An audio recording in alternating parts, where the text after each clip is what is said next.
Aku Xiaoyan, penguasa 3000 alam. Jangan lupa like dan subrek dulu, nanti saya kasih topruk kayak Medusa. Halo para pecinta BTTH, kembali lagi bersama admin, si penjual Magnum eceran yang budiman, dalam kelanjutan saga Xiaoyan yang makin membara. Flashback sejenak ke episode terakhir. Di episode sebelumnya, kita menyaksikan Xiaoyan berduel maut dengan Raja Pemakan Jiwa yang mengerikan. Bayangkan saja, jiwa yang dimilikinya mencapai 100.000, pertarungan sengit itu membuat bulu kuduk admin merinding, padahal admin lagi ngehisap rokok Magnum.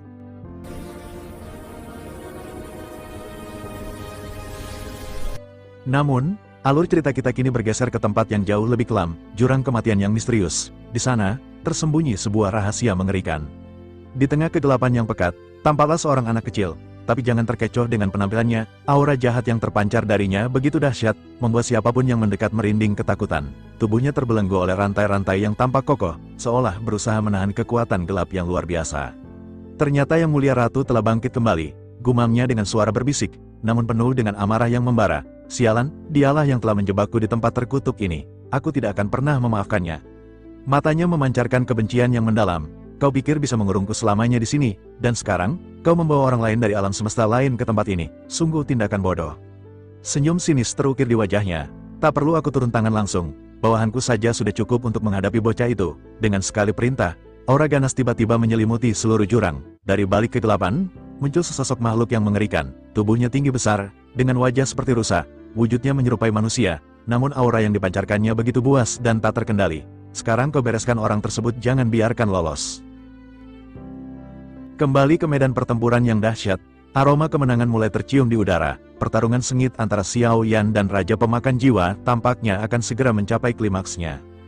Dengan gerakan lincah dan penuh perhitungan, Xiaoyan berhasil menangkis setiap serangan Raja Pemakan Jiwa. Setiap pukulan yang dilancarkannya bukan hanya sekadar kekuatan fisik, melainkan gabungan energi spiritual yang dahsyat dari klon dewa asli. Raja Pemakan Jiwa tampak kewalahan, tak berdaya menghadapi gempuran kekuatan yang luar biasa. Tubuhnya mulai runtuh, dan jiwa-jiwa yang selama ini terperangkap di dalamnya mulai berhamburan keluar. Sialan kau, bocah, geram Raja Pemakan Jiwa dengan suara yang melemah. Tanpa membuang waktu, Xiaoyan segera mengeluarkan labu dewa bermata 9 yang legendaris. Dengan suara lantang, ia berseru, "Kalian semua, cepat masuk ke surga para roh ini." Jiwa-jiwa yang bergentayangan itu pun berbondong-bondong terserap ke dalam labu milik Xiaoyan. Sesaat kemudian, sebuah keajaiban terjadi. Simbol keempat pada labu dewa bermata 9 seketika terbuka, memancarkan cahaya yang menyilaukan. Dari dalam labu, muncul sesosok makhluk yang memegang dua bilah besi berwarna darah dengan rantai melingkari lengannya.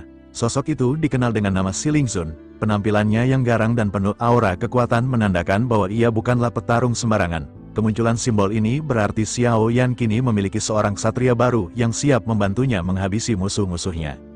Raja Pemakan Jiwa yang sudah lemas karena sebagian jiwanya telah diserap oleh labu Xiaoyan hanya bisa mendengus dingin.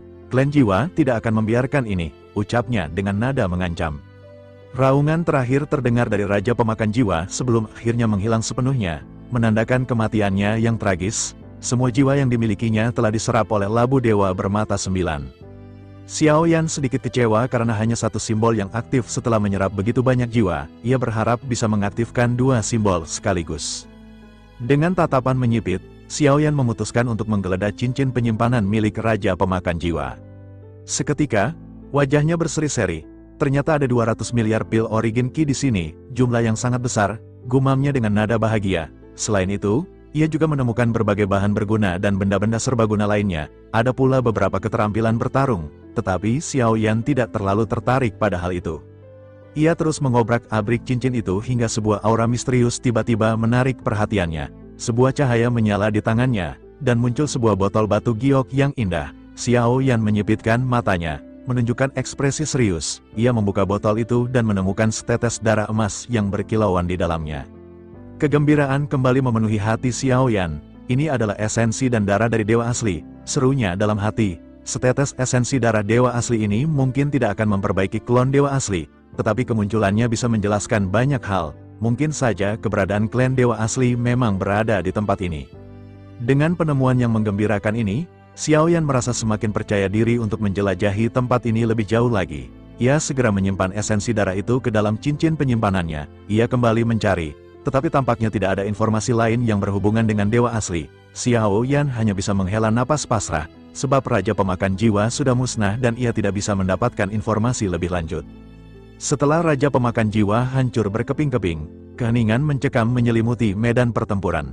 Tiba-tiba, terdengar suara desisan dingin yang menusuk dari dalam kabut tebal. Suara itu bagaikan bisikan maut yang membuat bulu kuduk merinding. Ekspresi semua orang yang menyaksikan pertempuran itu berubah drastis. Tak ada seorang pun yang berani menyinggung Raja Pemakan Jiwa, sehingga mereka merasa ngeri dan ketakutan terhadap kekuatan Xiao Yan yang luar biasa. Sementara itu, Xiao Yan kembali menghampiri Wuzan dan kelinci Bingyun yang setia menunggu. Wuzan, yang sebelumnya sempat tak sadarkan diri, masih terlihat goyah, kesadaran spiritualnya belum sepenuhnya pulih. Tanpa ragu, Xiao Yan segera memberinya beberapa ramuan perbaikan jiwa yang berkhasiat. Setelah meminumnya, kesadaran Wuzan perlahan kembali, meskipun masih tampak lemah. Dengan sigap, Xiao Yan membawa Wuzan menaiki punggung kelinci Bingyun yang lembut. Tanpa membuang waktu, mereka melesat meninggalkan Pulau Xuanlei yang mencekam. Di tengah perjalanan yang sunyi, Xiao Yan bergumam seorang diri, jika ada raja jiwa lain yang bisa kutemukan, mungkin aku bisa memunculkan sosok kelima dari labu dewa bermata 9. Wuzan, yang duduk bersila di belakangnya, segera menanggapi dengan nada serius. Klan Pemakan Jiwa selalu hidup menyendiri dan menjaga jarak dari dunia luar. Kecuali jika salah satu dari mereka memanggil rekan-rekannya untuk meminta bantuan, mereka tidak akan pernah datang untuk membalaskan dendam. Sebaiknya kita tidak memprovokasi makhluk-makhluk ini dengan sengaja. Pemakan jiwa bukanlah eksistensi yang bisa kita tangani dengan mudah. Kita harus tetap berhati-hati dan waspada. Xiao Yan mengangguk setuju. Itu masuk akal. Kalau begitu, kita harus menangkap satu lagi Raja Jiwa hidup-hidup. Mereka pasti tahu informasi penting tentang apa yang sedang kucari. Wuzan mengerutkan kening, tampak bingung. Di mana Raja Jiwa yang tadi? Bukankah kau sedang bertarung dengannya? Aku sudah menghabisinya dalam pertempuran tadi, jawab Xiao Yan dengan santai. Wuzan terkejut bukan main. Karena kondisinya yang belum sepenuhnya sadar, ia tidak menyadari apa yang telah terjadi, pikirannya terguncang hebat. Makhluk itu memiliki 100 juta jiwa, tidak mungkin mudah membunuhnya. Bagaimana bisa ia terbunuh begitu cepat? Xiao Yan hanya tersenyum misterius. Sepertinya aku sedang dinaungi keberuntungan. Wuzan hanya bisa tersenyum pahit mendengar jawaban Xiao Yan. Ia tahu bahwa pemuda ini menyembunyikan kekuatan yang luar biasa. Namun, di tengah perjalanan yang penuh ketegangan, Xiao Yan merasakan kehadiran dua sosok asing yang mengikuti mereka dari kejauhan. Tanpa ragu, ia memerintahkan kloning keabadian untuk menangkap kedua penguntit itu. Dalam sekejap mata, mereka sudah berada di hadapan Xiao Yan, gemetar ketakutan. "Mengapa kalian berdua mengikuti kelompokku?" tanya Xiao Yan dengan nada dingin. Keduanya bergetar ketakutan, memohon agar Xiao Yan menyelamatkan hidup mereka. "Kami tidak berniat buruk, Tuan, kami hanya memohon kepada Tuan Keabadian untuk menyelamatkan kami." Xiao Yan mengangkat alisnya, "Menyelamatkan kalian? Dari apa?" "Di pulau yang kami tempati juga terdapat Raja Pemakan Jiwa yang kejam," jawab salah satu dari mereka dengan suara bergetar. Xiao Yan terdiam sejenak, menimbang-nimbang perkataan mereka, ceritakan apa yang sebenarnya terjadi. Wuzan menatap Xiao Yan dengan heran, lalu berbisik, "Sebaiknya kita berhati-hati dengan orang-orang ini, jangan mudah percaya pada mereka." Xiao Yan mengangguk, tetapi tidak terlalu mempedulikan peringatan Wuzan. Ia merasa ada sesuatu yang menarik dari kedua orang ini. Wanita itu pun segera bercerita bahwa mereka adalah orang-orang berdosa yang tinggal di tempat terkutuk ini. Beberapa tahun lalu, klan Pemakan Jiwa memerintahkan semua makhluk di pulau itu untuk meminum pil pemakan jiwa yang mengerikan. Jika mereka tidak memberikan persembahan jiwa tepat waktu, jiwa mereka sendiri akan dikorbankan sebagai gantinya. Pria itu menambahkan, "Tuan Keabadian berhasil menghancurkan Raja Pemakan Jiwa yang sebelumnya. Kami harap Tuan mau menyelamatkan kami dari ancaman yang lebih besar." Xiao Yan merenung sejenak, memandangi dua orang yang tertunduk lesu itu. Pria itu, dengan wajah pucat pasi, berkata dengan nada putus asa, "Jika Tuan Keabadian tidak bersedia membantu, kami hanya bisa menerima takdir kami yang malang." Wanita di sampingnya menangis terseduh-seduh, seolah tak ada lagi harapan yang tersisa. Xiao Yan akhirnya membuka suara, "Berapa kekuatan pemakan jiwa yang lain itu?" Pria itu dengan tergesa-gesa menjawab, "Ia hanya memiliki 100.000 jiwa. Dengan kekuatan keabadian milik Tuan, tentu saja Tuan akan dapat dengan mudah menghancurkannya." Keduanya tampak memiliki mata berbinar, merasakan secercah harapan yang kembali menyala di dalam hati mereka.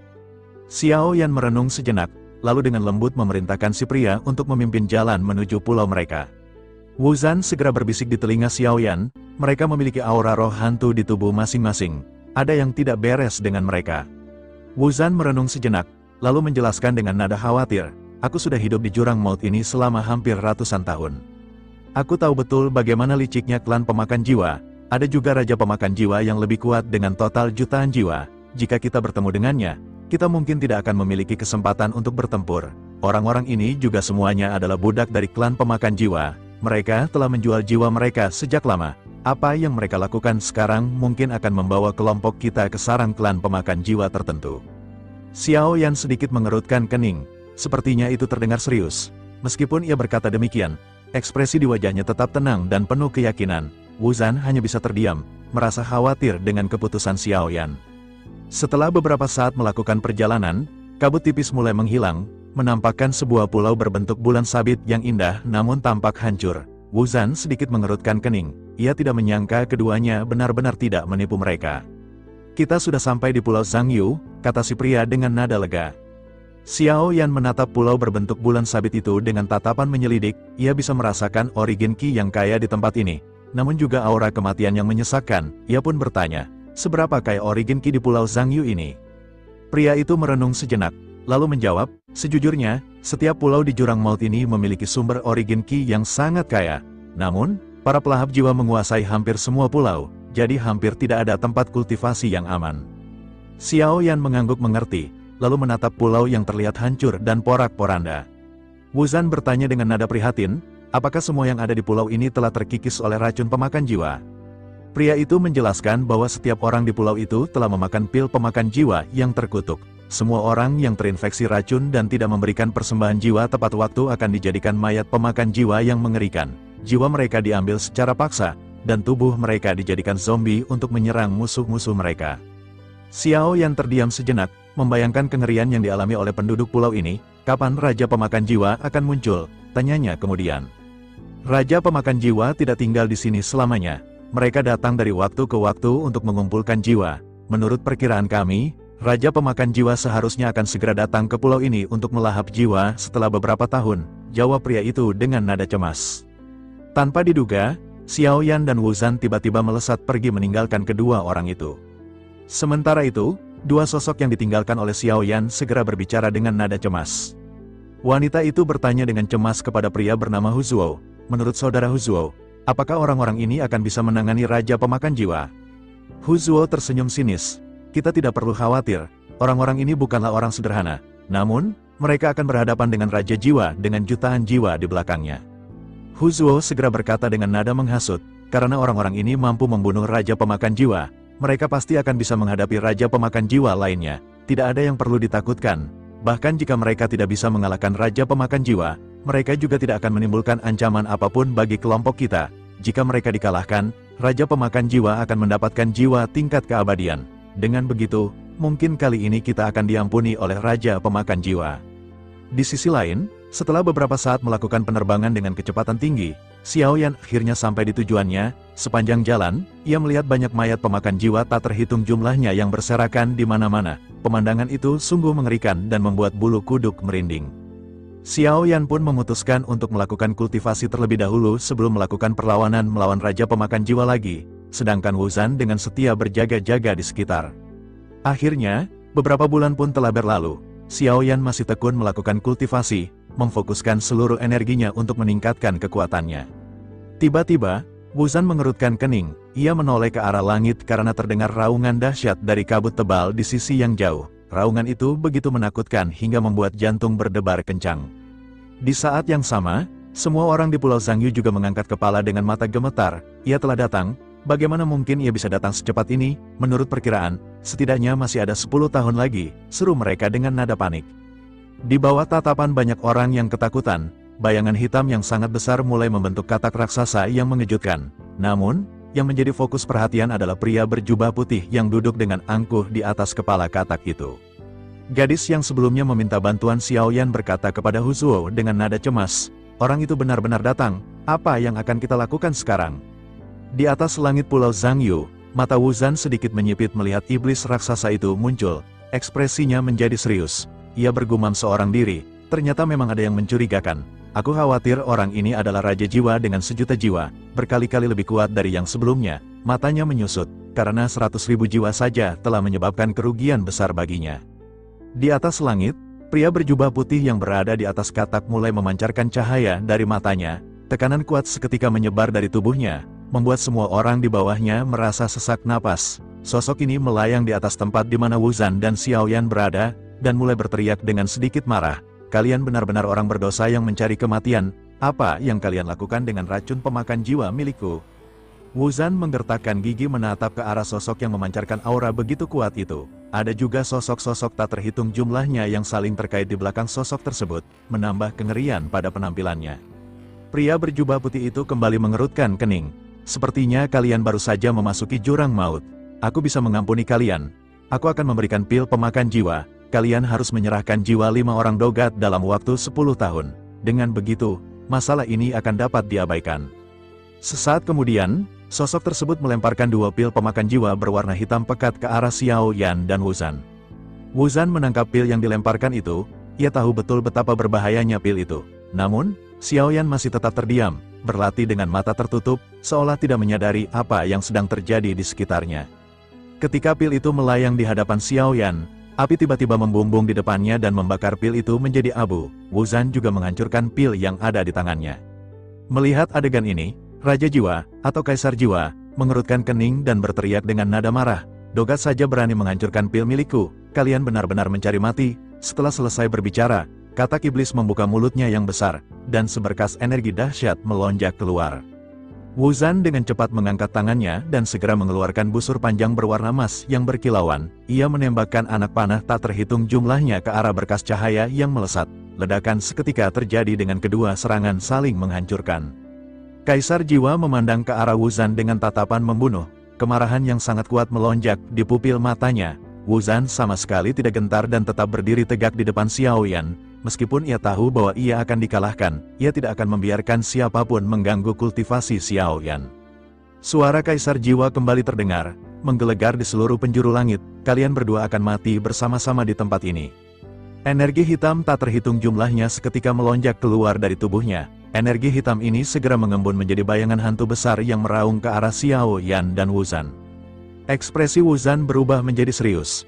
Ia segera melesat maju dengan kecepatan tinggi. Perisai cahaya menutupi tubuhnya, dan panah emas di tangannya kembali dilesatkan. Namun, tiba-tiba Wuzan merasakan jiwanya bergetar hebat, dan wajahnya pucat pasi. Bayangan hitam besar itu menyerang ke arahnya dengan brutal, dan darah seketika mengucur dari sudut mulut Wuzan. Wuzan benar-benar diselimuti oleh bayangan hantu yang menakutkan, dan ia kewalahan menghadapi serangan itu. Meskipun ia berusaha mengeluarkan kemampuan terbaiknya untuk melawan, dampak dari kekuatan serangan jiwa ini tidak dapat ia tahan. Tubuhnya seketika terlempar mundur dan menghantam tanah dengan keras. Wuzan tidak memiliki luka fisik, tetapi kerusakan pada jiwa yang tidak terlihat benar-benar ia rasakan. Intensitas serangan ini tidak dapat ia tahan. Wuzan berusaha untuk berdiri, sedikit terhuyung-huyung. Sungguh sangat sial, Kaisar Jiwa ini benar-benar sangat merepotkan. Mungkinkah aku akan berakhir dalam pertempuran ini? Ia benar-benar tidak tahu kekuatan apa lagi yang bisa digunakan untuk melawan Kaisar Jiwa dengan jutaan jiwa. Namun, ia sama sekali tidak mundur, ia akan terus berjuang sampai akhir. Sementara itu, Kaisar Jiwa memandang ke arah Wuzan dengan tatapan dingin dan meremehkan. Kau benar-benar bukanlah tandinganku. Langkah pertama tingkat keabadian belum memiliki kualifikasi untuk berhadapan denganku yang memiliki kekuatan spiritual keadaan suci. Dengan kekuatan ini, aku ingin memberitahumu bahwa klan pemakan jiwa bukanlah sesuatu yang bisa kau ganggu. Terlebih lagi dengan jutaan jiwa milikku. Kau rentan di hadapanku. Tepat ketika Kaisar Jiwa mengatakan hal ini, dan ketika Wuzan hendak berbicara, sebuah suara tiba-tiba terdengar dari belakang Wuzan, memecah ketegangan yang mencekam. Apakah memang benar ia memiliki jutaan jiwa? Bersamaan dengan kata-katanya, sebuah telapak tangan diletakkan dengan lembut di bahu Wuzan. Wuzan sedikit terkejut, dan ketika ia menoleh, ia menyadari bahwa sosok ini adalah Xiaoyan. Wuzan terheran-heran melihat ekspresi yang dipenuhi kegembiraan ketika Xiaoyan menatap ke arah Kaisar Jiwa. Xiaoyan tampak sama sekali tidak takut, justru sangat bersemangat. Kaisar Jiwa juga sedikit heran melihat ekspresi itu. Xiaoyan tersenyum bahagia. Sebaiknya jiwa-jiwa ini segera memasuki tempat yang nyaman di dalam labuku. Wuzan benar-benar bingung. Perkataan ini hampir sama dengan perkataan sebelumnya ketika Xiaoyan berhadapan dengan Raja Jiwa ratusan ribu jiwa. Apakah Xiaoyan benar-benar memiliki rencana untuk menghadapi Kaisar Jiwa ini? Xiaoyan segera menatap ke arah Wuzan dengan tatapan serius. Wuzan, kau bukanlah tandingan dari sosok ini, biar aku yang menghadapinya. Alis Wuzan seketika berkerut, dan matanya dipenuhi harapan. Ia tahu bahwa Xiao Yan memiliki kekuatan yang luar biasa. Xiao Yan tersenyum pahit. Jangan menatapku seperti itu. Aku juga bukanlah tandingannya, tapi aku punya cara lain untuk menghadapinya. Harapan Wu Zhan seketika hancur berkeping-keping. Ia benar-benar bingung dan hanya bisa menghela napas panjang. Tidak masalah, kita semua telah ditipu oleh pria sebelumnya. Situasinya juga telah sampai di titik ini, dan aku akan berjuang semaksimal mungkin untuk melindungi dirimu, ucapnya dengan nada pasrah namun penuh tekad. Xiao Yan menoleh ke arah Wu Zhan dengan sedikit terkejut. Ia akhirnya kembali berbicara kepada Wu Zhan. Jangan khawatir, ia hanyalah kaisar jiwa, dan ia tidak memiliki kekuatan yang terlalu kuat. Aku yakin kita bisa mengalahkannya. Setelah selesai berbicara, Xiao Yan mengisyaratkan Wu Zhan untuk sedikit mundur, dan memberikan ruang baginya untuk bertarung. Wu Zhan kembali terdiam, menatap ke arah Xiao Yan dengan ekspresi yang dipenuhi kebingungan. Ia bertanya-tanya dalam hati, apakah Xiao Yan benar-benar mampu mengalahkan kaisar jiwa yang mengerikan itu? Di sisi yang jauh, kaisar jiwa berteriak kepada Xiao Yan dengan nada meremehkan, kalian benar-benar mencari kematian. Aku akan mengirim kalian berdua ke neraka. Sosoknya seketika melesat dengan begitu cepat, meninggalkan jejak energi hitam yang pekat di belakangnya. Melihat hal itu, Xiao Yan segera mengangkat tangannya. Ia berteriak keras ketika meminta sosok kaisar jiwa untuk menunggu. Bersamaan dengan Xiao Yan yang berbicara, bola energi hitam di telapak tangan kaisar jiwa telah terbentuk. Kekuatan ini memancarkan roh jahat yang sangat kuat, membuat siapapun yang melihatnya merasa ketakutan. Sosoknya terus melesat ke arah Xiao Yan dengan kekuatan penuh, dan raungan dari jiwa-jiwa yang terdengar menyedihkan menambah kengerian pada serangannya. Xiao Yan kembali berkata dengan nada santai, tunggu sebentar, aku akan memanggil seseorang untuk membantuku. Wu Zhan memandang ke arah Xiao Yan dengan penuh keheranan. Ia bahkan tidak tahu apa yang akan dilakukan oleh Xiao Yan. Xiao Yan bahkan meminta Raja Jiwa untuk menunggu serangannya, dan sosok Kaisar Jiwa pada saat ini benar-benar terdiam dan menunggu Xiao Yan. Kaisar Jiwa sedikit mengerutkan kening. Ia berteriak dengan nada kesal, apa yang akan dilakukan oleh bajingan dogat ini, mengapa ia memintaku untuk menunggu? Xiao Yan sedikit tersenyum misterius. Sepertinya akan sangat sulit untuk memilih sekarang. Oleh karena itu, aku ingin bertanya kepada Kaisar Jiwa, apakah Kaisar Jiwa lebih menyukai pedang atau pisau? Ada juga kampak, bagaimana jika Kaisar Jiwa memilih salah satu? Aku akan memberikannya kepada Kaisar Jiwa sebagai hadiah. Xiao Yan mengulurkan labu dewa bermata. Baik Wu Zhan maupun Kaisar Jiwa tampak bingung dengan apa yang baru saja dikatakan oleh Xiao Yan. Kaisar Jiwa benar-benar merasa sangat kesal, dan kemarahan kembali melonjak di dalam dirinya. Ia segera berteriak dengan nada geram, bajingan dogat ini benar-benar berani mempermainkanku. Aku akan membunuhnya. Sosoknya kembali melesat dengan kecepatan tinggi, melemparkan telapak tangannya ke depan. Bola cahaya hitam sepanjang 100 meter mulai melesat ke arah Xiao Yan. Ekspresi Wu Zhan tiba-tiba menjadi gelap, dan sosoknya bersiap untuk melakukan pertempuran. Namun, Wu Zhan masih bertanya kepada Xiao Yan dengan nada khawatir, apa yang harus kita lakukan sekarang? Xiao Yan kembali berkata dengan nada tenang, jangan khawatir, aku akan memanggil seseorang untuk membantuku. Setelah itu, ia menatap ke arah labu dewa bermata 9 dan berkata dengan nada memerintah, tolong, Silingzun, bunuh seseorang. Selanjutnya, Xiao Yan menatap ke arah bola cahaya hitam yang melesat dengan kekuatan dahsyat. Ia masih mengangkat labu yang sepertinya tidak berguna itu, seolah tidak ada yang bisa menghentikannya. Setelah suara Xiao Yan terjatuh, terdengar suara gesekan rantai yang memekakkan telinga. Seberkas cahaya darah meraung ke arah bola hitam besar dan berbenturan dengan dahsyat. Ledakan keras seketika terjadi sebelum akhirnya bola cahaya hitam benar-benar runtuh dan hancur berkeping-keping. Roh jahat tak terhitung jumlahnya langsung dibubarkan oleh cahaya darah yang deras, dan jeritan mengerikan terdengar di seluruh penjuru langit. Kaisar Jiwa di kejauhan mengerutkan kening dan menatap ke arah Xiao Yan dengan penuh keterkejutan. Sesosok entah datang dari mana dan berhasil menghancurkan lesatan serangan miliknya dengan mudah. Sesaat kemudian, sosok itu muncul di hadapan Xiao Yan. Sosok tersebut memegang pisau dengan rantai yang melilit di lengannya. Warna pisau ini terlihat merah cerah seolah-olah telah direndam dengan darah selama bertahun-tahun. Sosok ini menatap ke arah Kaisar Jiwa di kejauhan. Ia mengerutkan kening, lalu berkata dengan dingin, kultivator jiwa, hal yang paling kubenci dalam hidup ini adalah mereka yang tidak berjuang untuk kemajuan dan mendapatkan kekuatan dengan memanfaatkan jiwa orang lain. Mereka menyebabkan jiwa-jiwa orang lain ini kesulitan untuk melakukan reinkarnasi. Kau benar-benar tidak layak untuk berada di dunia ini. Suara dari sosok berotot kekar itu menggelegar di telinga Kaisar Jiwa. Kaisar Jiwa masih mengerutkan kening melihat aura berdarah yang mengelilingi tubuh sosok yang baru saja muncul itu. Ia merasakan ancaman yang besar dari sosok ini.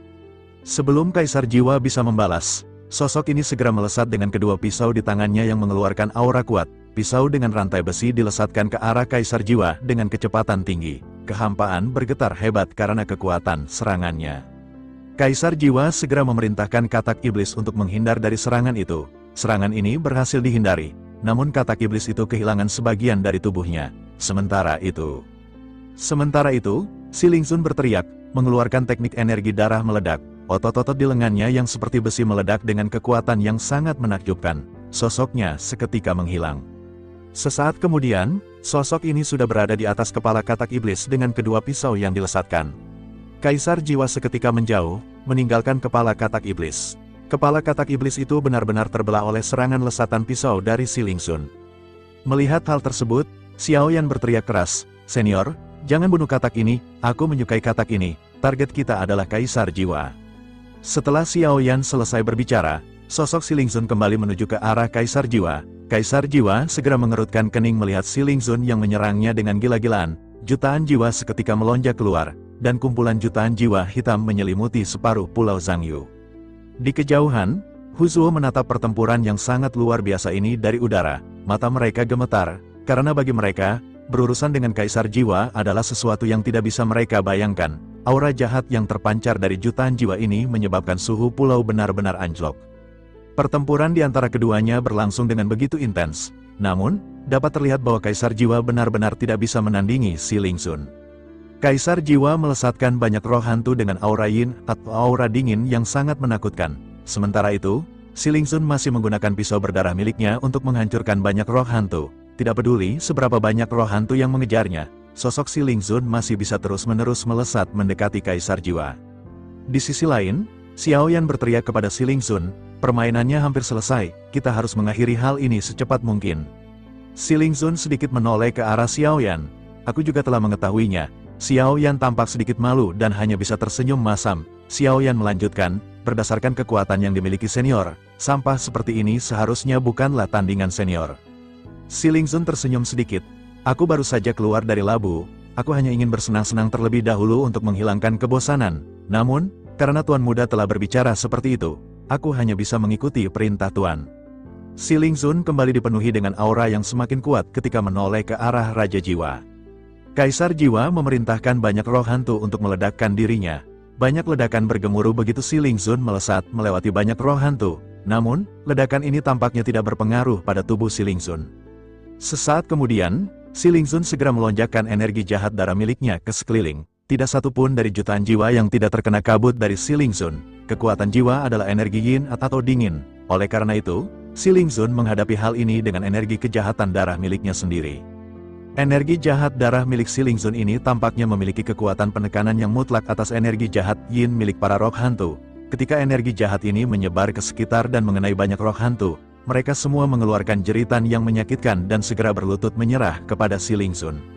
Kaisar Jiwa seketika terkejut. Bagaimana mungkin ini bisa terjadi? Apa yang dialami oleh para roh hantu yang kumiliki? Ia berteriak keras, memerintahkan para roh hantu untuk menghabisi Si Lingzun. Sementara itu, Si Lingzun sedikit tersenyum dan berkata, memerintahkan semua roh hantu untuk berlutut.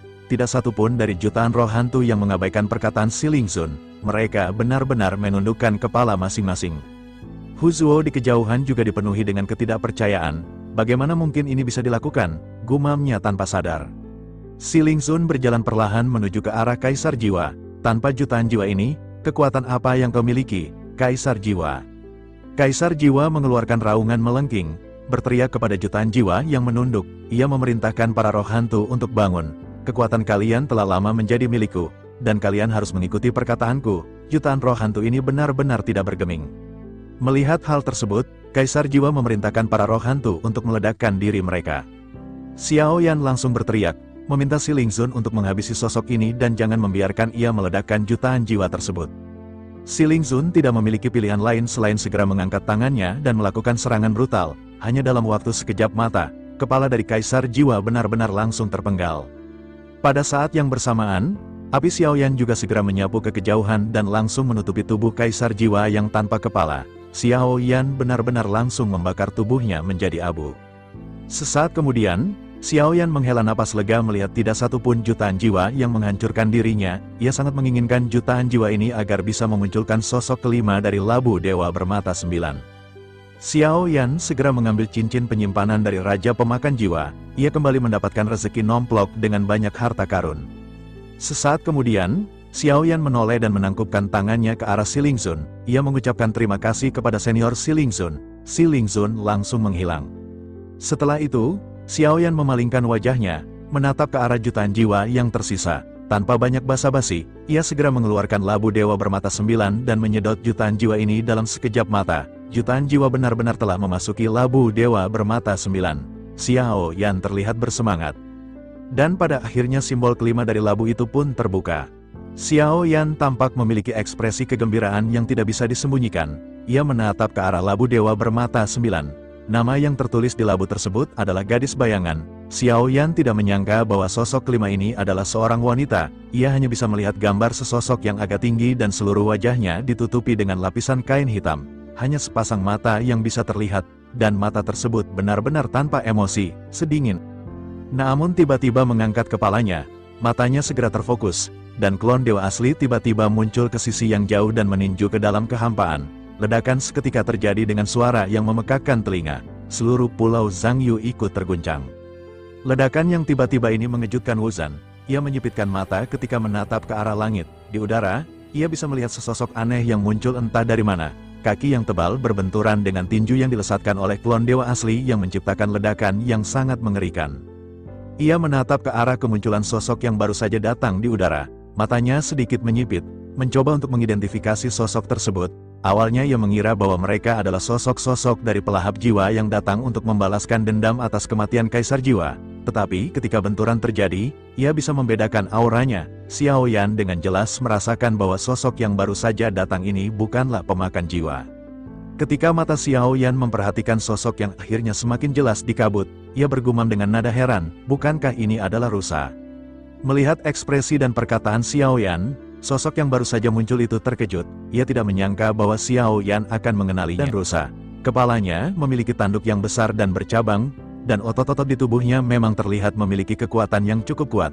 Mata dari sosok tersebut terlihat dipenuhi dengan niat membunuh yang kuat, seolah ia ingin mencabik-cabik Xiao Yan hidup-hidup. Xiao Yan bergumam seorang diri, kekuatan fisik semacam ini cukup kuat, tetapi jika dibandingkan dengan tubuh dari klon dewa asli, sosok rusa ini bukanlah apa-apa, ia masih jauh di bawah levelku. Ia sedikit mengerutkan kening, lalu segera bertanya dengan nada penasaran, apakah kita saling mengenal, atau, mungkinkah kau memiliki dendam padaku, aku merasa tidak pernah bertemu denganmu sebelumnya. Menanggapi perkataan Xiao Yan, sosok yang merupakan Dewa Iblis Rusa itu segera menjawab dengan suara yang dalam dan menggelegar, tentu saja kita saling mengenal satu sama lain. Terlebih lagi bukankah kita juga telah bersumpah untuk saling membenci satu sama lain? Kau telah mengambil sesuatu yang sangat berharga dariku, dan aku tidak akan pernah memaafkanmu. Xiao Yan menyipitkan matanya dan dengan hati-hati memperhatikan wajah rusa yang tegak yang tampak kuat dan penuh dengan kebencian. Ia menggelengkan kepala dengan tegas, hal tersebut tidaklah mungkin. Aku tidak pernah memiliki musuh yang sangat jelek yang memiliki wajah rusa di antara mereka. Kau pasti salah orang. Sudut mulut dari Dewa Iblis Rusa itu berkedut mendengar ledekan dari Xiao Yan. Tentu saja perkataan Xiao Yan ini seketika membuatnya semakin marah dan emosinya meluap-luap. Namun, ia masih berusaha untuk berbicara perlahan kepada Xiao Yan, menahan amarahnya yang membara. Kau telah mengambil tiruan dari dewa asli milikku dan kau benar-benar melupakannya begitu cepat. Kau benar-benar tidak tahu malu. Xiao Yan seketika terkejut mendengar perkataan Dewa Iblis Rusa. Sosok ini benar-benar menyebutkan kata dewa asli. Sesuatu yang sangat menarik perhatiannya. Ia akhirnya dengan kebingungan segera bertanya, apa yang kau maksud dengan merebut klon dewa asli milikmu? Aku tidak mengerti apa yang kau bicarakan. Setelah selesai berbicara, Xiao Yan segera menyadari sesuatu dan kembali bertanya dengan nada terkejut. Apakah yang kau maksud adalah kau berasal dari klan Cimi? Sosok tersebut pun tertawa terbahak-bahak mendengar pertanyaan Xiao Yan. Sungguh sangat menyenangkan karena kau telah mengingat semuanya. Aku sangat senang. Selain itu, aku awalnya berpikir akan sangat sulit untuk menemukanmu di dunia yang luas ini. Aku tidak pernah menyangka bahwa kau justru akan datang ke rumahku sendiri. Kalau begitu, pada saat ini aku akan mengambil kembali klon dewa asli yang seharusnya menjadi milikku. Aku juga akan membuatmu merasakan sakitnya jiwaku yang telah kau belah menjadi dua. Xiao Yan seketika mengerutkan kening mendengar apa yang baru saja dikatakan oleh si pria. Ia mau tidak mau segera bertanya dengan nada bingung. Apa yang kau maksud dengan membelah jiwa? Aku tidak pernah melakukan hal seperti itu kepadamu. Namun, bersamaan dengan pertanyaan Xiaoyan, ia kembali teringat sesuatu yang aneh. Setelah itu, sisa jiwa muncul di telapak tangannya. Sisa jiwa ini tidak memiliki ingatan karena telah dihapus oleh Xiaoyan. Ia merasa ada sesuatu yang aneh dengan jiwa ini, dan ia tidak ingin mengambil risiko. Xiaoyan menyodorkannya dan bertanya dengan nada penasaran, apakah ini adalah yang kau maksud? Xiaoyan teringat, ketika ia merebut klon dewa asli, ia merasa sisa jiwa ini memang sangat aneh dan berbahaya. Oleh karena itu ia memutuskan untuk menghapus ingatan dan kecerdasannya sebelum akhirnya menyimpannya dengan hati-hati. Pada saat ini, ada sisa jiwa yang meringkuk seperti bayi di telapak tangan Xiaoyan. Ekspresi dari Dewa Iblis Rusa itu tiba-tiba berubah drastis begitu Xiaoyan menunjukkan benda ini. Pupil matanya tiba-tiba menyusut, seolah-olah ia teringat rasa sakit yang pernah dilakukan oleh Xiaoyan kepadanya. Rupanya, sosok ini adalah sosok yang pada saat sebelumnya pernah bertempur dengan Xiaoyan ketika sama-sama berusaha mendapatkan klon dewa asli yang ternyata orang ini yang sebelumnya berada di dunia sensi mengendalikan klan dewa asli. Dendam di antara mereka benar-benar tidak bisa diredakan. Dewa Iblis Rusa menggertakkan giginya, matanya penuh amarah, Xiaoyan benar-benar mencari kematian. Tanpa ragu, ia mengepalkan tinju dan melangkah ke dalam kehampaan, melesat lurus menuju Xiaoyan. Dalam kemarahannya, Dewa Iblis Rusa tidak mengandalkan fluktuasi energi, melainkan kekuatan fisik murni yang sangat kuat, mirip dengan klon dewa asli. Klon dewa asli segera menyambutnya dengan tinju, tanpa ada niat menahan diri. Sebuah tanda bintang muncul dan berkedip di antara alis klon dewa asli, tepat sebelum benturan terjadi. Dua tinju beradu. Dewa Iblis Rusa terkejut saat melihat tanda bintang itu. Ia bergumam tak percaya, ini, dewa asli bintang 1. Keterkejutan itu berubah menjadi amarah yang lebih besar. Ia berteriak, tubuh ini milikku, dan kau harus mengembalikannya. Setelah raungan itu, ia kembali menyerang klon dewa asli dengan tinju bertubi-tubi layaknya hujan. Xiaoyan menyipitkan mata. Meskipun kekuatan fisik Dewa Iblis Rusa sangat kuat, masih ada perbedaan besar jika dibandingkan dengan klon dewa asli miliknya yang telah mencapai bintang 1 keabadian. Bentrokan sengit pun terjadi, didominasi oleh pertempuran fisik. Setelah beberapa saat saling serang, tubuh Dewa Iblis Rusa mulai menunjukkan banyak bekas pukulan yang cekung. Walaupun tinjunya sesekali mengenai klon dewa asli, dampaknya nyaris nihil. Pertarungan mencapai puncaknya. Dalam benturan terakhir, terdengar suara retakan tulang dari tinju Dewa Iblis Rusa. Tinju itu benar-benar kehilangan kekuatannya, dan Xiaoyan segera melayangkan pukulan keras ke dada lawannya. Tubuh Dewa Iblis Rusa terpental, memuntahkan seteguk darah segar. Sial, dia sudah menjadi dewa asli bintang 1 keabadian. Aku bukan tandingannya, gumam Dewa Iblis Rusa dalam hati. Wajahnya memburuk, dan ia segera memutuskan untuk melarikan diri. Ia melangkah ke dalam kehampaan dan melesat dengan kecepatan penuh. Mata Xiaoyan memadat, kau mau melarikan diri? Ia menoleh ke arah katak iblis di sampingnya, yang kini telah kehilangan tuannya. Dengan dingin, Xiaoyan memerintah, menyerah kepadaku jika kau ingin bertahan hidup. Katak iblis terkejut, tetapi menyadari kekuatan Xiaoyan yang tak tertandingi, ia pun patuh. Xiaoyan segera melesat dan naik di atas kepala katak iblis, memulai pengejaran.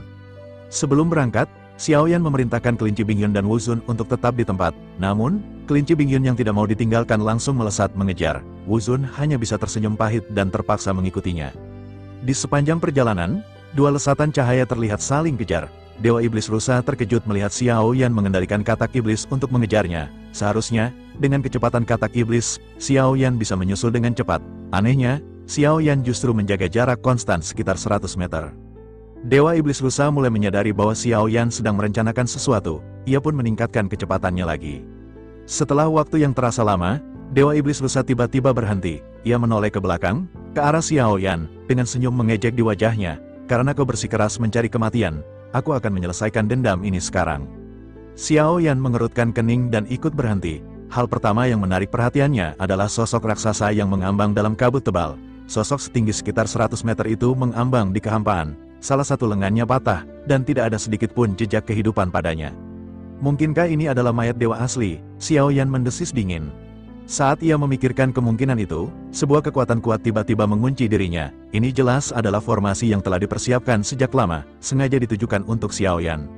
Sebuah formasi misterius muncul di atas kepala Xiaoyan. Ia mencoba melesat pergi bersama katak iblis, tetapi pada saat yang sama, kekuatan penghancur melonjak, menekan Xiaoyan. Formasi ini memiliki kekuatan dahsyat, tampak seperti hasil pengorbanan banyak dogat.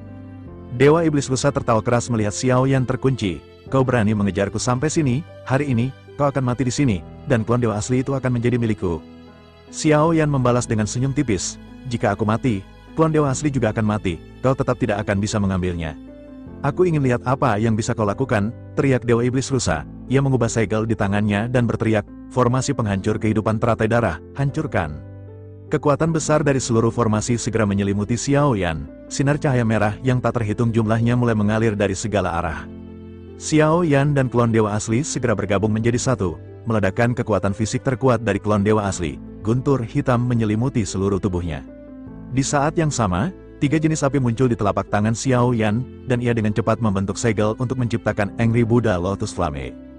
Mata Dewa Iblis Rusa menunjukkan kilatan cahaya. Teratai api 3 warna itu melesat keluar dari tangan Xiao Yan, namun ia tidak meledak, melainkan menyelimuti tubuh Xiao Yan, berfungsi sebagai perisai. Serangkaian serangan gila dari formasi menghantam teratai api itu, kekuatan besar terus membombardir Angry Buddha Lotus Flame yang melindungi Xiao Yan di dalamnya. Xiao Yan dengan santai menatap Dewa Iblis Rusa, sudut mulutnya sedikit terangkat. Formasi ini memang sangat kuat, idenya juga bagus, tapi, sepertinya aku tidak bisa membiarkanmu mendapatkan apa yang kau inginkan, kata Xiao Yan. Mata Dewa Iblis Rusa tiba-tiba menyusut, rencananya telah terbaca. Xiao Yan melanjutkan, tujuanmu sebenarnya adalah menggunakan kekuatan Goyan untuk menghancurkan formasi ini, bukan? Tampaknya di bawah formasi ini, ada sesuatu yang lebih kuat yang sedang disegel. Dewa Iblis Rusa terkejut, bergumam, dia benar-benar menebak rencanaku. Sambil tersenyum, Xiao Yan berkata lagi, apakah kau lupa, Goyan tidak hanya mampu menghancurkan, ia juga bisa mengendalikan formasi, aku ingin melihat apa lagi yang bisa kau lakukan. Begitu selesai berbicara, Xiao Yan membuka segel di tangannya, Goyan tiba-tiba keluar dari lengan baju Xiao Yan. Dewa Iblis Rusa segera mengubah segelnya, mencoba mengendalikan formasi lagi, tetapi usahanya sia-sia, ia tidak bisa lagi mengendalikannya. Ia meraung ke arah Goyan yang kini ada di bahu Xiao Yan. Goyan, jangan lupa siapa tuanmu yang sebenarnya. Goyan tersenyum tipis. Aku makhluk bebas. Aku tidak memiliki tuan, jangan pernah berani mengancamku. Sekarang, rasakan kekuatan formasi ini.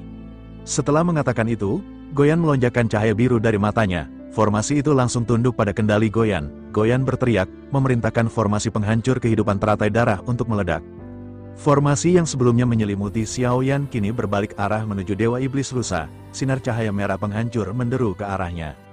Sesaat kemudian, jeritan melengking Dewa Iblis Rusa terdengar dari kedalaman formasi teratai darah. Seluruh tubuhnya tertusuk, daging dan darah berhamburan. Xiao Yan menyipitkan mata. Sebuah firasat buruk tiba-tiba muncul saat ia melihat senyum samar di sudut mulut Dewa Iblis Rusa.